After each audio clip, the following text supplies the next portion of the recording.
नमस्कार दोस्तों, स्वागत है आपका स्टडी वेदा में। अगर आप BPSC, SSC, UPSC, railway, police या किसी प्रतियोगी परीक्षा की तैयारी कर रहे हैं तो एनसीईआरटी हिस्ट्री आपके लिए महत्वपूर्ण रहने वाला। आज हम शुरू कर रहे हैं कक्षा 6 के हिस्ट्री। इस सीरीज के अध्याय में आसान भाषाओं में महत्वपूर्ण तिथि, ट्रिक्स और परीक्षाओं के जाने वाले प्रश्नों को साथ बढ़ेंगे। तो वीडियो के अंत तक बने रहिए, ज़रूर देखिए और चैनल को सब्सक्राइब करके बेल आइकॉन को प्रेस जरूर करें।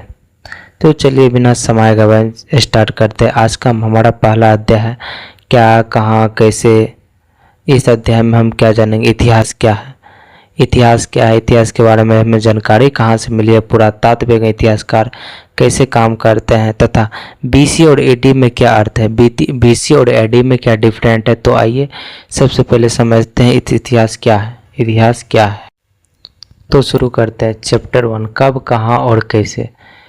तो हम लोगों की जीवनचर्या यह हो गया है कि जैसे कि लोग क्या खाते हैं, क्या पीते हैं, कैसे कपड़े पहनते हैं, किस तरह के घरों में रहते हैं, ये हमारे इतिहास को बताता है। इतिहास क्या है? प्राचीन काल में क्या होता था, जो हम लोग रहते थे वो जंगलों में रहते थे, घास फूल कुंद करते थे, शिल्प यही करके अपना जीवन को यापन करते थे और आखे टेको करते थे। ये जो क्या है, ये देखो, ये इम्पोर्टेंट लाइन बन जाता है कलाकार और जीवन के इतिहासों में क्या प्राप्त करते थे। यहाँ तक कि देखो दिनचर्या यही रहता था कि हम सुबह उठते थे, हम लोग उसके बाद उठ के सुबह जाते थे, शिकार करते थे, खाते थे। ये हमारा लाइफ रह चुका है। यही हमारा बता रहा है कि अतीत में क्या हुआ, इसके जाने अतीत कहलाता है। लोग कहाँ रहते थे, बोला लोग रहते कहाँ थे, सबसे इम्पोर्टेंट टॉपिक है, लोग रहते कहाँ। देखो लोग कहाँ रहते थे, कई लाख वर्ष पहले ज़्यादातर लोग नदियों, तालाब इत्यादि के पास रहते थे।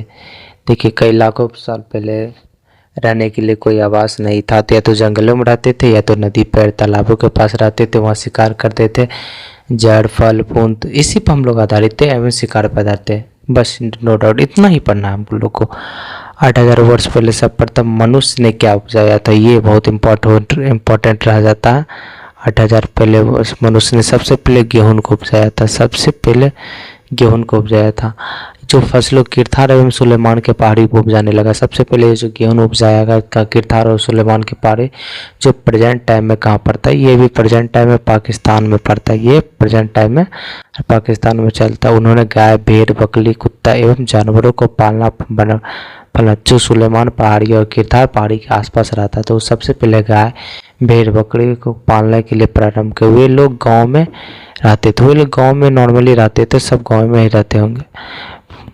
उत्तर पूर्व के गारो तथा मध्य भारत में विंध्य पहाड़ों कुछ क्षेत्रों में जहाँ कृषि का विकास हुआ और जहाँ चावल उपजाया गया वह विंध्य है। कहता है कि विंध्य पर्वत पर जहाँ कृषि का विकास हुआ, जहाँ चावल उपजाया गया, या तो गारो के मध्य स्थित विंध्य पहाड़ी हो जाएगा। गारो खासी जयंती आप लोग पढ़े होंगे, तो वो गारो खासी जयंती क्या कहाँ बता रहे हैं आप लोग को, ये इस रीजन में है। गारो खासी मैप की मदद से हम लोग देखते हैं गारो खासी जयंती कहाँ पे है। देखो तो इसको जूम यहाँ पे 1 मिनट, ये देखिए इस रीजन में गारो खासी जयंती पड़ जाता है।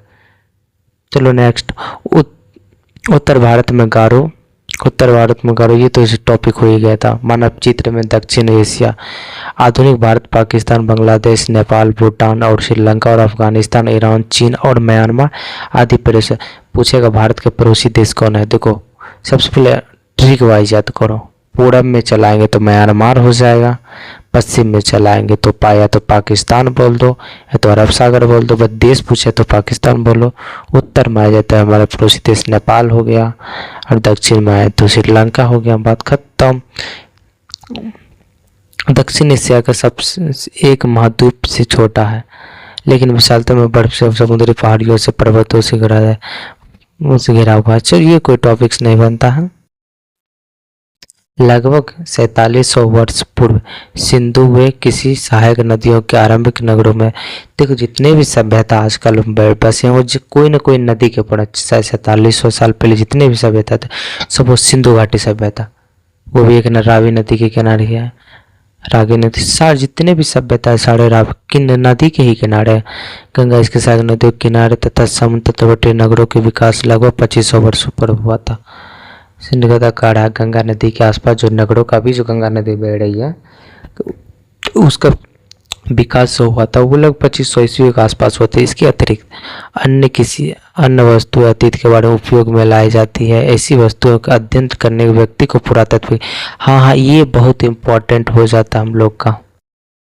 ये देख लेना, ये डब्बा में जो जितना है सारा इम्पोर्टेंट हो जाएगा, डब्बा को नहीं छोड़ना है, डब्बा को नहीं छोड़ना। देखिए इसके अतिरिक्त जितना तक बोला जाएगा, जो इतिहास का अध्ययन उसे क्या कहते हैं, पुरातात्विक तात्विक कहते हैं। इतिहास का अध्ययन करने वाले को क्या कहते हैं, पुरातात्विक कहते हैं। और देखो पुरातात्विक पत्थर और ईंटों से बनी इमारतें का अवशेष उपलब्ध। पुरातात्विक क्या करता था, पत्थर ईंटों इमारतों से अवशेषों के मूर्ति पर अध्ययन करते थे।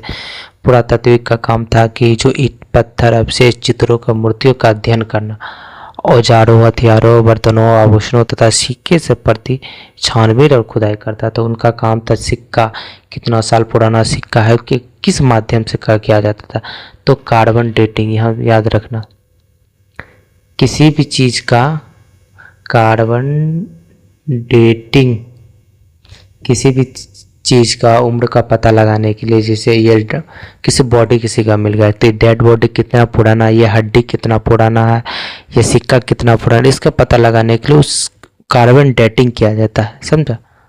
नेक्स्ट चलो अब आ गए, लोग उपद्वीप में एक हिस्से से दूसरे हिस्सों में यात्रा का क्यों करते थे।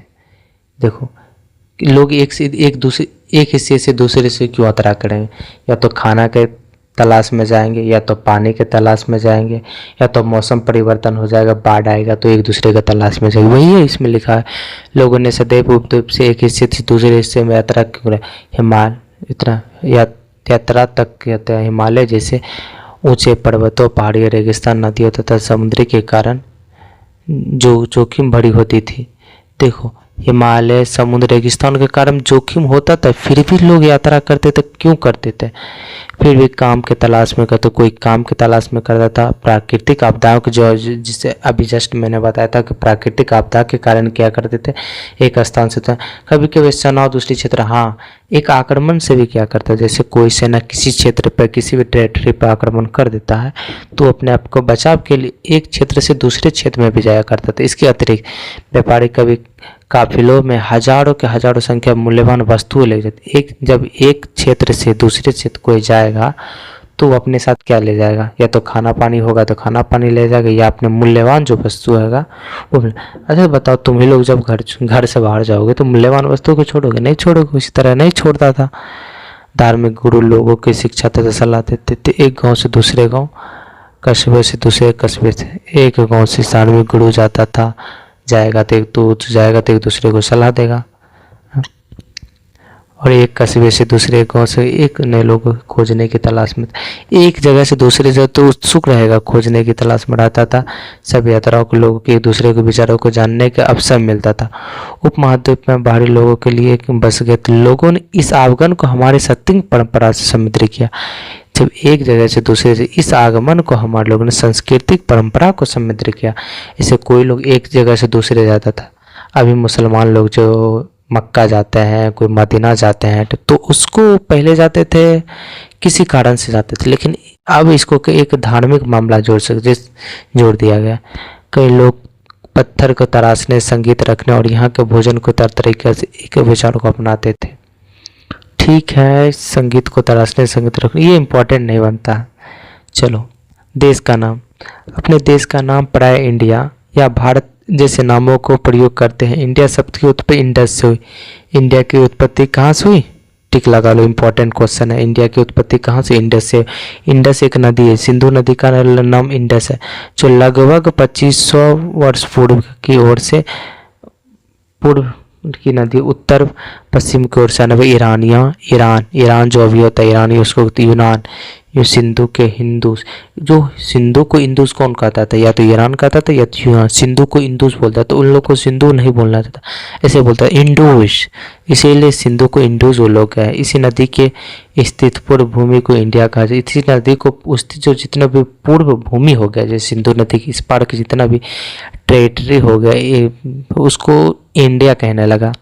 भारत नाम का प्रयोग उत्तर पश्चिम में रहने वाले लोग ने समूह के लिए किया जाता था। इस समूह का उल्लेख संस्कृत में आरंभिक कृति के ऋग्वेद में किया जाता। हाँ, इंडिया का नाम ऋग्वेद में भी आता है, एक बार ध्यान देना। इंडूस का नाम ऋग्वेद में भी है। ऋग्वेद कहा जाता है 3500 वर्ष पुराना है। तो कोई लोग कहता है कि हाँ, हिंदू धर्म भी 3500 वर्ष पुराना, लेकिन ऐसा कुछ नहीं है। हिंदू धर्म ऑफकोर्स है कि थोड़ा पुराना ही होंगे, और बाद में इसका प्रयोग देश से होने लगा। अब देखो, अतीत के बारे में हम कैसे जानते? अतीत की जानकारी हमें कई स्रोतों से मिलती है। सबसे पहले एक पांडुलिपि या तो अभिलेख। ऑप्शन में दिया अतीत के बारे में हमें कहाँ से, या तो पांडुलिपि या तो अभिलेख। अभिलेख क्या होता था, पांडुलिपि होता, वो हमें डिफरेंट था। कुछ समझाने का प्रयास कर। पांडुलिपि क्या होता था? अतीत के हाथ से लिखी गई पुस्तकें पांडुलिपि होता था। पत्तों में लिखी गई कोई भी वस्तु, पत्तों में लिख के उसको रख दिया, उसको पांडुलिपि हो गया।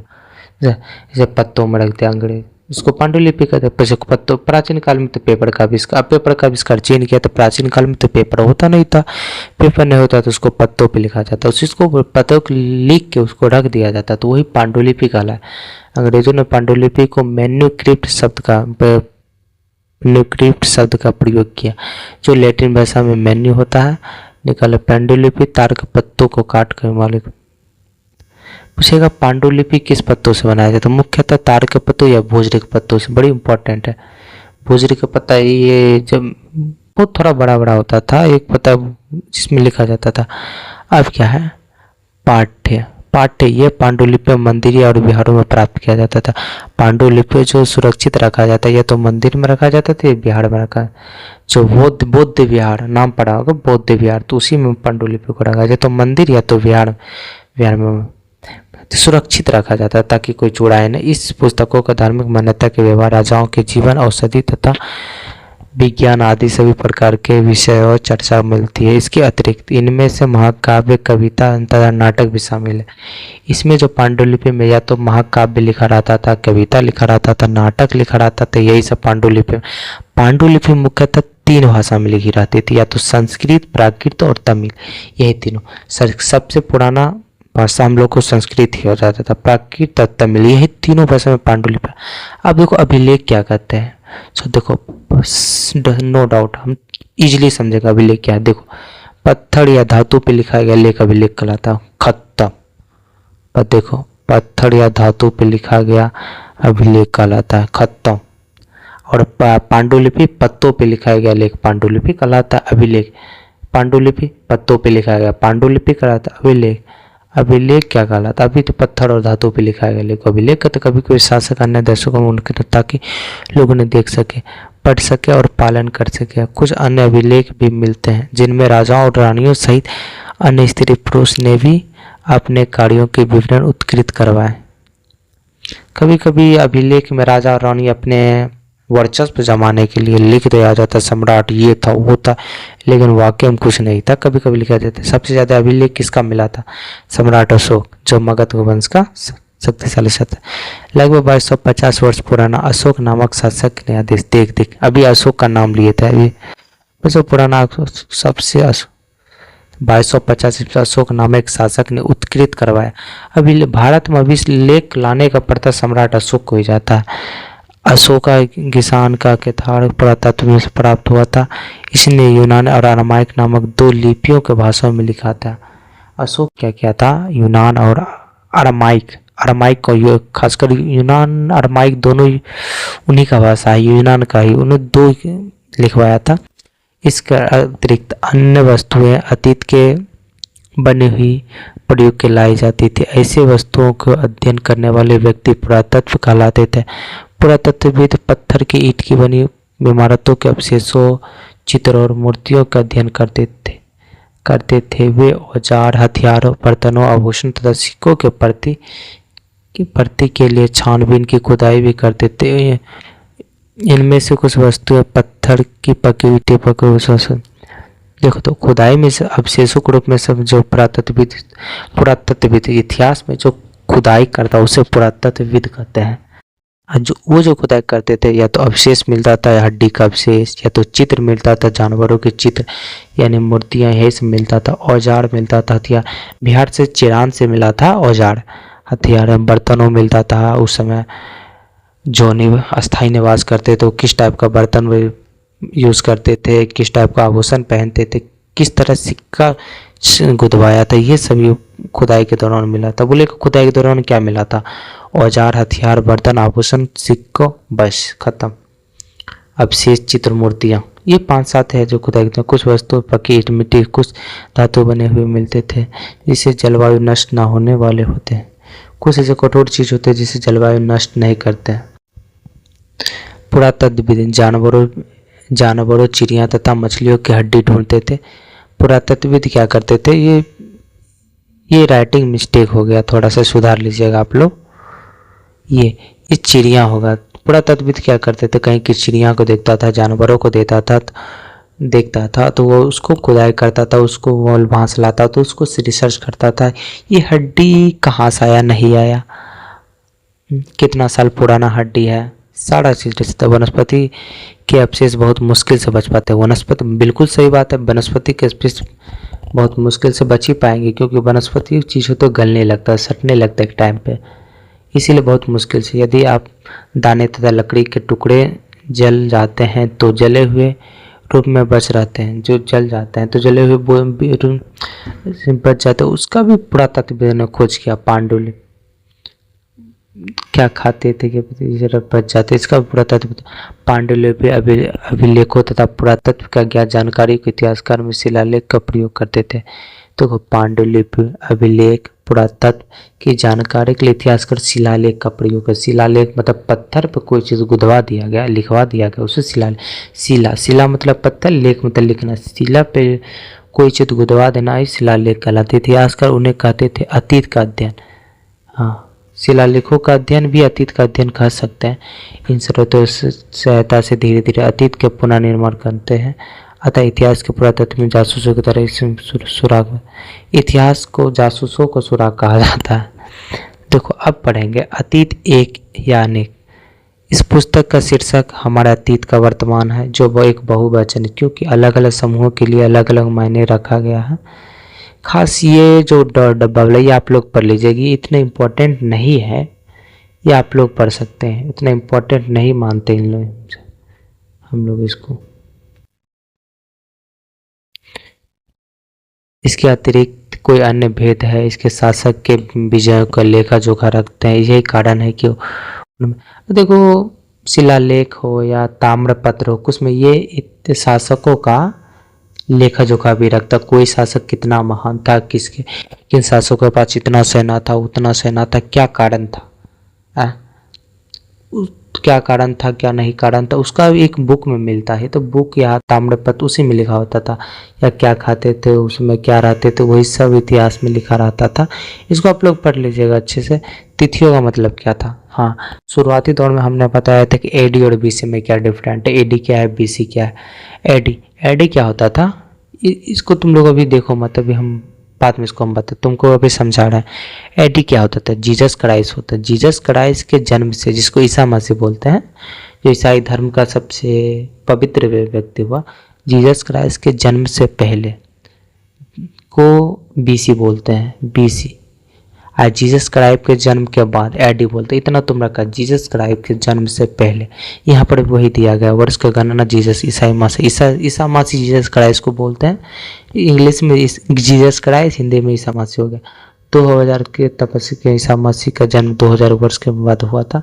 इसी वर्ष के बाद इसे ईसा और बीसी का नाम से जाना था। देखो ईसा मसीह के जन्म के बाद ईसवी के नाम से जाना यानी ईसवी यानी एडी और अंग्रेजी में बीसी। तात्पर्य कि बिफोर क्राइस्ट। हाँ, कभी कभी तिथियों में हिंदी में लिखा रहता है एनी डोमिनी नामक लैटिन शब्द का प्रयोग समझ, कभी कभी बीसी का प्रयोग। इतना ये सब नहीं पढ़ना, ये सब पढ़ोगे दिमाग। ठीक है, आज का क्लास यहीं समाप्त होता है, लेकिन जुड़ने से पहले आप लोग को बता दिया जा रहा है कि मेरे चैनल को सब्सक्राइब जरूर कर दीजिए भाई लोग। और नेक्स्ट टॉपिक का नेक्स्ट टाइप का वीडियो लाते रहेंगे, इसीलिए